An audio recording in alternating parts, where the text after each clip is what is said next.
Hello, everyone. Welcome to the ABM Voice podcast. I'm your host, Abhishek. I head the marketing department at Recordab ABM. Today, we're speaking with Nick Bennett, co-founder of Club PF and the host of the Anonymous Marketer podcast. He talks extensively about creator economy in the B2B marketing space, something that we don't hear very often, and has also written the real ABM playbook. We're going to talk a little bit about that too. So Nick's content has been viewed over 28 million times on LinkedIn, and Nick has done various roles in the marketing space in the last 10 years. Nick, welcome to the ABM Voice Show. Thrilled to have you here and chat about your unique experience in the B2B marketing space. Yeah, thank you so much for having me. I'm always excited to do this. I love talking about all things ABM and everything that goes along with it. So. Nick, why don't you talk a little bit about yourself, what you've done, and I think then we'll just jump right into the show. Yeah, absolutely. So for me, my background is traditionally field marketing. So I've been doing field marketing for tech startups, mostly in the Series B to Series D stage for the last 10 years. Now, field marketing ultimately moved into ABM. I've built now 3 ABM programs from scratch for companies. I've gone off to see very successful programs. I've done some customer marketing. And more recently, I've kind of doubled down on this whole event-led growth strategy and then the whole creator economy piece of that, and launched Club PF a couple weeks ago. So that's very, very exciting as well. Me and Mark Killens, who's the CMO at AirMeet. Mark and I have known each other forever when he was at Drift and HubSpot. And then we've kind of gone off and done our own thing. And we've got a lot more exciting stuff coming down the line. So interesting, Nick. So, can you just talk about this people-first approach that you've been talking about? What is it exactly? Yeah, well, I think, so often companies have a very company-first go-to-market. And what I mean by that is the company is putting themselves before the actual people that work there. Not only the people that work there internally, but also the people, the prospects, the customers that are externally there as well. So what I mean by that is say, you're sending out emails for email, you just nurture emails or things like that, or personalization emails. So often it will be marketing at XYZ company, but it's not a person that's behind that. Why can't you put the person first? So we've developed this people first go-to-market model, and really it breaks it down into 3 buckets: create demand, capture demand, and convert demand. And it starts with the channels. So you have the channels, the metrics, and the offers, and then the overlaying piece, which I'll get to, is the partner-led growth piece. But the way that you need to think about it is create demand is really about community-led growth. Again, when you think about people, especially with this whole pandemic, community, everyone turned to community, and community has really excelled, and it's leading the charge in a lot of cases. What do you do with that when you create the demand in the community, though? You have to capture it, and that goes to member-led growth, which is really around, think about the audience that's there. You could call it audience-led growth if you really want to, but it's the members that have been part of that community. Ultimately, you're converting that demand and you're turning it into customer-led growth. Again, we don't have to tell anyone it costs less to retain a customer than to go out and acquire a new one. So if you can focus on the customer-led growth and taking these 3 pillars together, you ultimately create a really strong metrics across the board. So what does it look like from an offer perspective? When going back to the create demand side, it's all about content-led growth. Content is going to fuel the community in creating demand. Think about when you're posting on LinkedIn, stuff like that. Everything that you do from a content-first perspective, and the person behind it is fueling the creation of demand. And I've seen this firsthand for the companies that I've worked for, AirMeet, Alice, and others, is I've been creating content, and organically it drives people to submit a demo request. Not because I'm talking about the company, but because I'm talking about giving value first. They're seeing where I work. They're saying, hey, I have a need for that. They follow along for years or whatever. Then you're capturing that demand through event-led growth. This is a newer term. Event-led growth is really putting the attendee first. Do everything that you do and not making an event an afterthought, but making an event as part of your go-to-market strategy. And then you go to convert demand, which is the product-led growth. Your product still has to stand up once you actually get these people that want to talk to you. If you don't have a product that can support all of that, you're not going to actually convert that demand. Those are those three offers. And then overlaying it through partner-led growth, think about the ecosystem. I mean, I'm sure you've seen this firsthand yourself. It's like, you have all these partners, whether they're internal partners, external partners, like integration partners, however you look at them, there's still partners that are going to fuel this whole model. And this whole model ultimately still puts the person first, internally and externally at the end of the day. Nick, I mean, this is interesting. I mean, I think this is a slightly different way of looking at how we would go about with B2B marketing. But like, how different do you think this people-based marketing is from an account-based marketing strategy, where folks typically want to like reach out to very specific decision makers in a particular company? Well, I think it's actually, I think you can overlay it, because I think that, so often people talk about ABM as like, a buzzword or the cool thing to do. Like when I was doing field marketing, I was really doing ABM before it was the cool thing to do, because I was very much in a territory-based model working with the sales team. And for me, what ABM actually means is it's just targeted marketing at the end of the day. It's, people just use fancy words for it, but it's a subset of targeted marketing to a subset of accounts, whether that's 50 accounts, 500 accounts, or 5,000 accounts. It's still the same. Now, what matters is, and I think this actually matters more in an ABM model, is the people first, because again, people connect with people, people buy from people. If you can put people at the center of everything that you do through your ABM modeling, people are going to probably convert a lot higher than putting the company first when you go to your ABM motion. And I think that's where the big difference is. I know there's a few companies that are doing this pretty well right now. We rolled it out at AirMeet, and it's kind of in its infancy right now, but we were seeing a decent amount of success with it. Interesting. I mean, so because it's so very specific, I mean, because it is so common, like, I mean, people-based marketing and account-based marketing is not so different. So why do you think this new term is actually needed? Why the need for people-based marketing specifically? And, what are you trying to do differently in the B2B marketing space with this people-based marketing technique?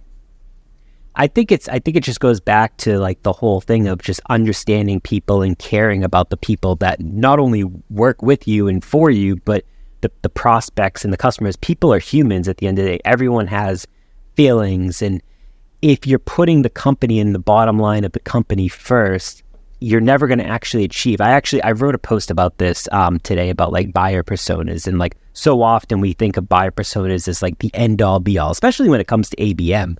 But buyer personas are, they're okay. And not to take away from all the work that goes into buyer personas, but what's behind the buyer personas? People. And why not build relationships with the people? Because I guarantee you, if I said, hey, I'm Nick, I have 3 kids, I like sports, cool, that's one thing, but like that doesn't help you market to me any better.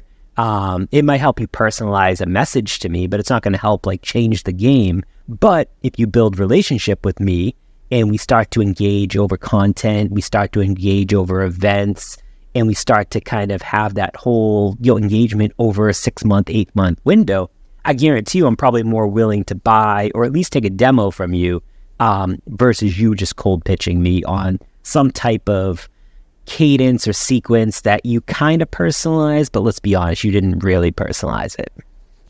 True. I mean, I think most of us would like typically go out there and I think just pick up 3 or 4 pointers out there, and I think and just like try to like add that flavor into the email, and that's actually not true personalization. Exactly. Yeah. It's funny enough. Like I was actually on with our BDR team, and they were showing me a recent cadence that they wrote for top accounts. Kind of like we don't call it ABM right now. We're calling it targeted marketing, but like it's a subset of accounts that we're trying this specific new messaging for. And I'm the buyer persona of it, if you want to call it buyer persona. And they said, hey, can you give me feedback on all our messages? And I told every single one of them, I said, these are not great. I said, I can tell you any marketer that reads these is going to hit spam and they're going to hit delete, because all you did was change one word or one line of personalization. And like, that's not really personalization at the end of the day. And I said, it's not how you actually get to build relationships with people and get to know someone. And so I gave them a bunch of pointers, and they came back and actually rewrote everything. And it's a lot better now. And again, sometimes when you're younger and it's like, if you're a BDR or SDR, maybe you have never sold into marketing before, or maybe you don't know the marketing persona or like the people who are in marketing. And again, you have to meet your buyers where they are ultimately and get to build those relationships. And I can tell you that most marketers that I know are on LinkedIn and other social media platforms. Why not engage with them? Because I guarantee you that if you show up on my posts every single day and you're commenting and you're adding value, I'm gonna remember your name. And when you do send me an email, I'm gonna be like, oh hey, we engaged back and forth on LinkedIn for like 5 months. You know what? Hey, I'm not the person for you, but I'm gonna tell you who is the person that you probably want to book a meeting with. That's interesting, Nick. I think it's almost like you're saying that it's no longer B2B. It's about H to H. It's about human to human. Absolutely, yeah. And that's the way that I think it should be. And I think that I think that you need marketing leaders, and not only marketing leaders. I think you need executive leaders that have that mindset and are open to modern day marketing. Because I think this whole idea of people first falls into like modern day marketing. And if you bring in someone that is trying to run the same playbook from 5-10 years ago at some enterprise company, it's not going to work. Like, things change and the playbooks change and tactics and strategies and all that stuff. But ultimately, the people don't change, and building relationships don't change. So if you can figure out that and are bought into that and empowering your employees to want to go out and create content and empower them to feel like they have a voice, that's how you be successful in 2023. That's interesting, Nick. So, to double click on that, right? So what are the most common mistakes that folks are making today in the B2B marketing, go-to-marketing strategy?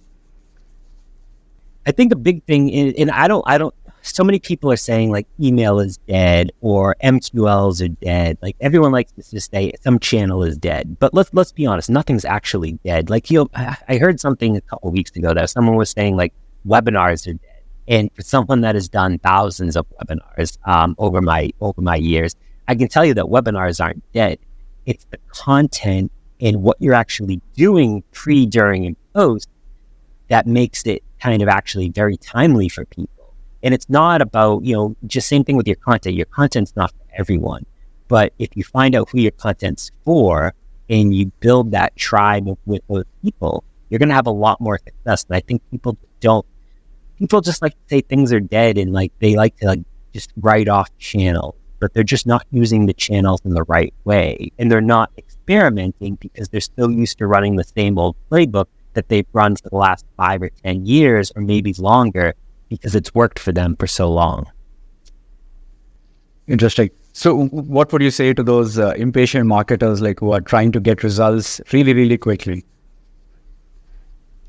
I think you have to be open to experimentation, and I think that you have to have leadership that is open to experimentation as well. Because I can tell you, early on in my career, I tried some out of the box thinking type things, and it failed. And so many people don't talk about failures. That's another thing. But it failed, and people pointed fingers at me like, "Hey, this is your fault that it failed."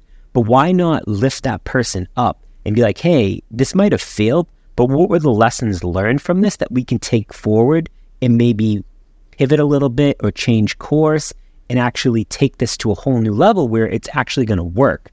And I think that's just the piece that, if you don't have leadership that's empowering you to feel like it's okay to fail at times, as long as you learn lessons from it, you're just going to run the same old thing because like, hey, like, this worked for me in the past. And you're going to run it, and you're going to run it, and you're going to see less success over years because, again, things change. And right now, people that are capturing video and really doubling down on the video side of things are having a lot of success. In 10 years, is video still going to be super popular? I don't know, maybe. But I think that just like anything else, just like ABM, like things change, and just the way that people talk about it, the way people think about it, you just have to be open to failure and be open to learning and experimenting different types of ways to do things. That's interesting. So let's just try to shift gears a little bit, Nick. And I think I just want to talk about something that you talk about a lot, like the creator economy and B2B marketing. Like, I just see it as two different poles and like two diverse and how do they even mix? And what's your take on this? Yeah, I mean, I think the creator economy, I think it's, B2C has done this really, really well. And I think that you have like influencer marketing, which rolls up into this whole like creator economy piece of it. But so many brands have always thought of it as very one-sided. So like I would go to your company or you would come to me and say, hey, I want you to create these 6 posts on LinkedIn and like, this is what I want you to talk about. You give me no creative freedom to really express like, hey, this is what I want to talk about. I'll talk about ultimately what it is that you want to, but let me put it in my own voice. And so many times brands try to control the creator or the influencer, but it needs to be much more integrated a part of your strategy. So, good example is like, hey, say you have a research report coming out that you want to highlight, and you say, I'm going to go find these 5 creators that I want to work with to help amplify the message of it. You say, hey, this is what I have that's coming out. These are the highlights that I want to kind of touch on. Talk about whatever you want to talk about, put it in your own voice, but I'm going to give you the creative freedom. And then the creator's going to come back and give you kind of, stuff that you could say, hey, I'm going to actually integrate that into my email campaigns, or I'm going to integrate that into my video stuff, or I'm going to go and have a podcast with this specific guest because this person actually brought up a really good point. So it becomes a two-way street versus very much a one-way street of the brand telling the creator. It has to be the creator telling the brand and the brand telling the creator, and them coming together. Think of it as like a extension of your team, ultimately. You kind of think of it as like a consultant to a certain degree. So, E.G., is this what influencer marketing 2.0 is? Yeah. So influencer marketing 2.0 is really kind of this whole thing of like being a two-way street. And again, like, I'm writing a book on the creator economy and B2B right now. And I think that MarTech and sales tech are having a lot of success, and we're at the early adopter phase. I think 2 to 3 years, we're going to actually start to see more mass adoption in those two industries. But I think, manufacturing, fintech, healthcare tech, all these other ones are definitely probably further out, maybe 6, 7, 8 years away. But I read something recently, it was a survey, and it said 88% of brands in 2023 are going to experiment with some type of influencer marketing. And I think that's a big telling point that people are willing to test because you can borrow trust and authority from the people that are already thought leaders in the space versus you going and say, hey, I'm going to go run a bunch of paid ads this month, or turn up the search volume, or run a bunch of email campaigns that may not actually convert. Why not partner with people? And I think that's a key word there, partner. It's not like you telling them, it's very much a partnership, and you have to look at it that way to be successful. That's interesting. So Nick, how do you think the influencer marketing in B2B is different from what folks do today on B2C? Yeah, I think, in B2C and, when you scroll like TikTok and Instagram, it's like very much, it's gotten a lot better. It's actually, it's very interesting, like some of the stuff that they're promoting. And it's like, it doesn't feel like it's an ad to a certain degree because it's like which I guess kind of goes back to the people first piece. You follow the person, you follow the creator on these platforms. And regardless of what they're talking about or they're promoting, you ultimately enjoy them. And you're like, wow, okay, that's kind of cool. And I think the same thing is happening in B2B. And I'll give you a good example. So I've been creating content for 3.5 years now. And so let's just say I posted tomorrow and said, the sky is blue. Now, there's no value in that, but I guarantee you there's going to be people that like that post because it's me. And it's like, there's no value, but because I've given value and I've given so much to the community for 3.5 years, there's going to be people that support you no matter what. And I think that's what we're going to start to see more in B2B. And you're seeing a little bit, I'm seeing more and more. I just saw a company, I forget the name of it, but they had a bunch of creators. They sent them a box in the mail, and they had them open it and on video, and it was like something about like a CRM or something like that. And like, it was actually really catchy, and like they were doing these funny videos from it. And I was like, see, that's smart. Like all they had to really do, which they're probably not even paying these people, is just to get them to like send them free stuff, play around with it, check it out, do a cool video. Now think about how many impressions, how many clicks, all that drove on a pretty much a minimal cost. that's where things are going to head. And it's not very much like, hey, I'm going to go pitch your company. I'm going to deliver value around your category. And I think as long as you're strong in the category, you're going to be the company that people think about. Wow. This is something that I've never thought of. I think unboxing a CRM, I think, wow, these are interesting times. Yeah, it's crazy. And I think it goes back to like not being afraid to fail and thinking outside the box to try different things. Because I guarantee you, hey, if this didn't work, who cares? It's like when you post on social media, if no one likes your post, you just do it again the next day because no one's going to remember what you posted the day before. And I think that's just the mentality that you have to have going forward. And how did you do that, Nick? I mean, how did you develop that mentality? I mean, you said you started 3.5 years ago. And I think if someone was starting today, what kind of advice would you have for them?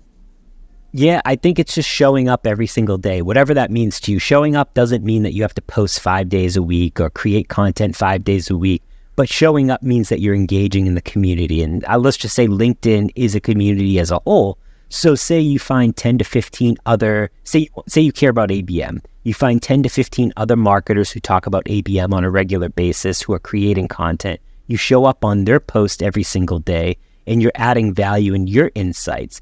Now, what's going to happen is people are going to organically go back to your own page because they're going to be like, hey, Nick has some really good thoughts about ABM here. What does he talk about? Or does he post any content? Or where does he work? And you're going to start to build that follower base without actually having to create your own content. And then you can get into it. I do recommend probably posting anywhere from 2 to 3 times a week as you're just getting started, but you have to engage. You can't post content and expect the world to change. You have to engage plus post, and you can't expect overnight success. Like this is going to take, honestly, it took me between 6 months and a year before I saw any real traction. And some people see it quicker, some people see a lot longer, but so many people give up after that 3-month window because they're just like, I'm not going to keep on putting on in effort if I'm not getting anything out of this. But I can guarantee you that there's lurkers out there and people that are reading your content that will never like, they'll never comment on it, but they'll send you a DM and they'll say, thank you so much. And then those are going to be the people that actually convert into opportunities for you. That's very interesting. So, I mean, it looks like the buyer journey has completely changed, and I think no attribution tool can actually accurately depict what actually happens in the real world. So, in this context, like, how does a people-first or an account-based approach actually work? And, where do you think it fits, and where do you think it works the best?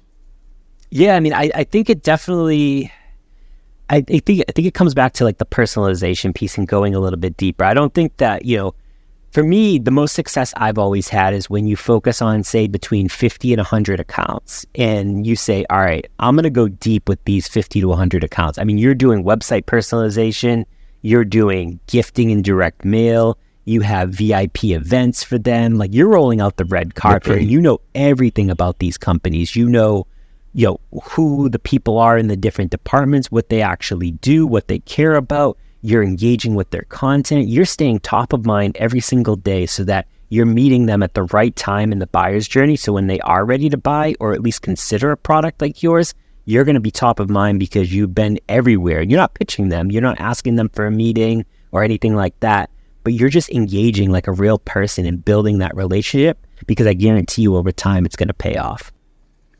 Is this also part of your book, The Real ABM Playbook? I mean, are these nudges coming from there? Yeah. It's I definitely built it for like the foundational, like how to actually get started, because there was so many people that were like, I want to do ABM, but like it seems like it's so much work, and so many people think that you have to buy technology to make ABM work. You actually don't. I think any type of ABM program, 50% of it is actually building out that initial list. Like, what does the list look like? And it can't be marketing or sales building out the list. It's marketing, sales, rev ops, or sales ops.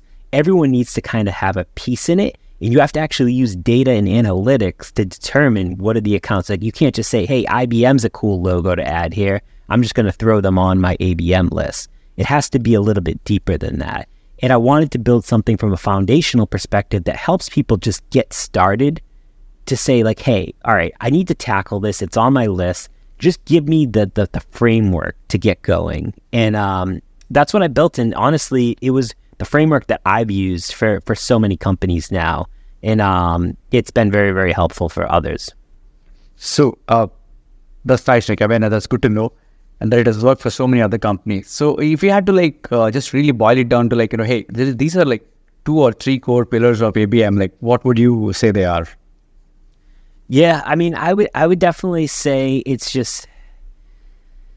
I would say the personalization is a big piece of it. It's just what is the personalization at scale, which goes back to the people first. It shouldn't be, it shouldn't be just a random person reaching out or a marketing alias reaching out. Why not I reach out? Say we're selling to field marketers, for example.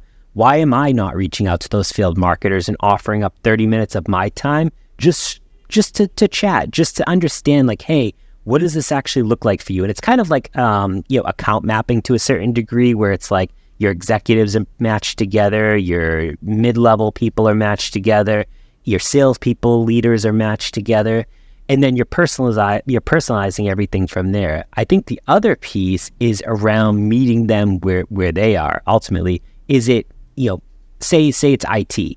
Okay, maybe they're big in Reddit, for example. So many people don't treat Reddit as an actual place where their buyers are, but I guarantee you there's so many people on Reddit, and you could find lots of insights and engage again in the community, which goes back to this community-led growth approach. But it's meeting your buyers where they are, and then it's realizing what are the channels and offers that you want to run that are not going to seem like it's just everything else that you run. You have to make these opportunities feel like VIP to a certain degree. And again, it's not about just hey, we just have to get 10 touches on this account to make it successful. We have to maybe do 20 touches on this account, but we have to make it very strategic. That's interesting. I mean, you mentioned that, that there has to be alignment between sales and marketing and every other department that's actually going after this customer. How do you actually bring in that approach of alignment, because most teams tend to work in silos. The larger they are, the larger silos they work in. And how do you actually break those silos and make them work as one team? Yeah, well, I think that's part of the issue. There is silos, and as much as companies say they don't have silos, every company has silos, and it's all about how do you fix that. And it's communication is the biggest thing, and building relationships internally, just as much as it's important externally. Internally, it's important too. And so field marketers, for example, sales is my typical customer. And so, you're building relationships with the sales team. I'm having regular weekly meetings with them, having meetings with the sales leadership. You have to figure out how you're going to make them money. Because if you say, hey, I'm going to drive 100 MQLs to you this month, they're not going to care because MQLs don't make them money. But if you say, hey, here's how I'm going to help you hit your quota for this month or this quarter, or here's how I'm going to help you get to President's Club, people are going to actually listen to you. And then they're going to be like, all right, that makes a lot of sense. And for me, I come from a sales background. Before I was in marketing, I was in sales. So I feel like I've walked in their shoes a little bit, and I feel like I can understand what's important to a salesperson versus just being a marketer. And if you can understand that mindset and then rely on the communication and being a good communicator and a good person that actually values relationships, you're going to have a lot more success.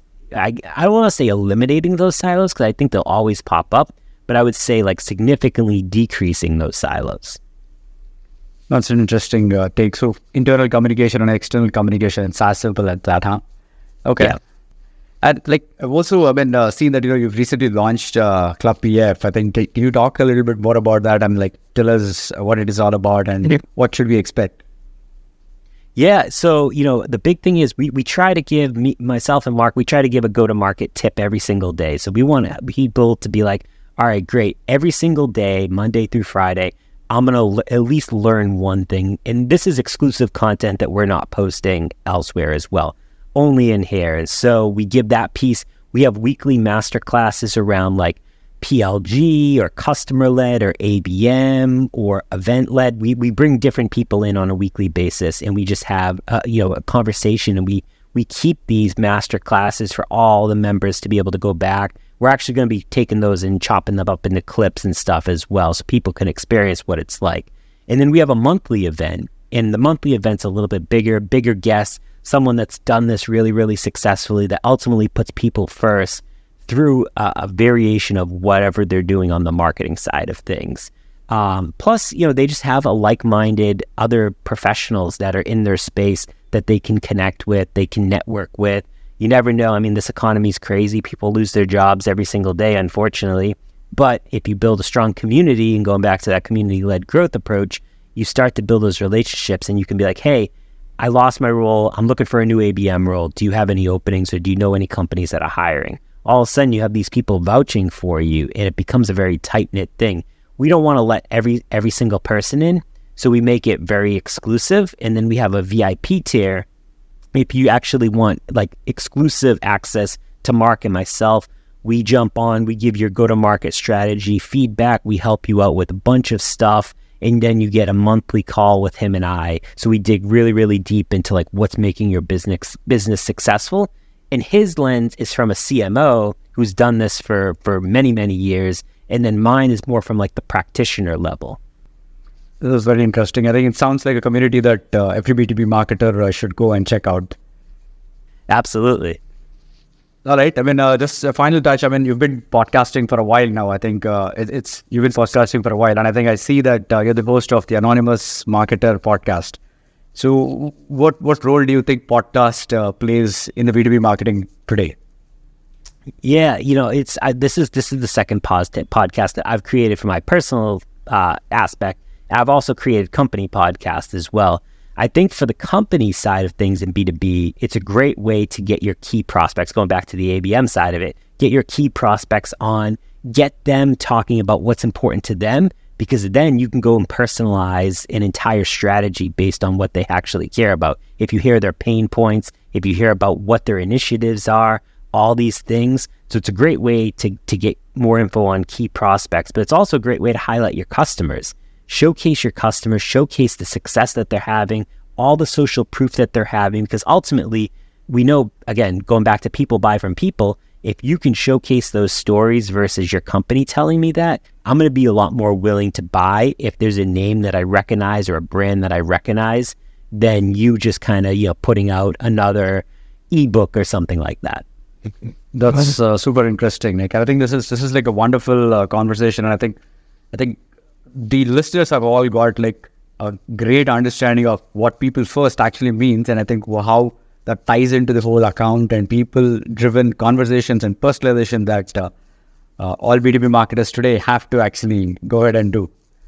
So thanks for taking the time out, Nick. I think this has been a pleasure talking to you. Yeah, thank you so much for having me. I had a really great time. Thanks, Nick.